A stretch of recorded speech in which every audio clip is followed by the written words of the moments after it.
there. But Mamadou, that is brilliant. Boom, boom. দর্শক, breaking news, Canada global টি-20 লিগে আজ বুড়ো মাহমুদুল্লাহ রিয়াদ কেমন ব্যাটিং তাণ্ডব দেখালো। প্রতিপক্ষ বোলারদেরকে পিটিয়ে একের পর এক ছক্কার চারের বন্যা বসিয়ে 188 স্ট্রাইক রেটে ব্যাটিং করে 79 রানের এক অনবদ্য ইনিংস খেলে চমকে দিলেন। দর্শক, খবরের বিস্তারিত জানুন পুরো প্রতিবেদনে। মাহমুদুল্লাহ রিয়াদ যোগ দিয়েছেন কানাডা গ্লোবাল টি-20 লিগে, কারণ জাতীয় দলে এখন আর তার খেলার ব্যস্ততা নেই, তাই খেলতে গিয়েছেন কানাডা গ্লোবাল টি-20 লিগে। আর সেখানে প্রথম ম্যাচে হতাশ করেন ভক্তদেরকে, মাত্র 4 বল খেলেই 1টি রানেই আউট হন। দর্শক, আজকের দ্বিতীয় ম্যাচে নিজেকে প্রমাণ করে দেখিয়ে দিলেন তিনি এখনো ফুরিয়ে যায়নি। তিনি এখনো এই বুড়ো বয়সে কি যে করতে পারে তার জলজ্যান্ত প্রমাণ রিয়াদের বিধ্বংসী 28 বলে 59 রানের অনবদ্য ইনিংসে। দর্শক, এদিন রিয়াদের ব্যাট থেকে 4 মার থেকে ছক্কার মারটা বেশি ছিল। রিয়াদের ব্যাট থেকে 4 মার দেখা গিয়েছে 3টি এবং ছক্কা দেখা গিয়েছে 5টি।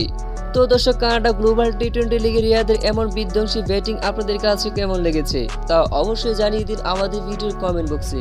ধন্যবাদ।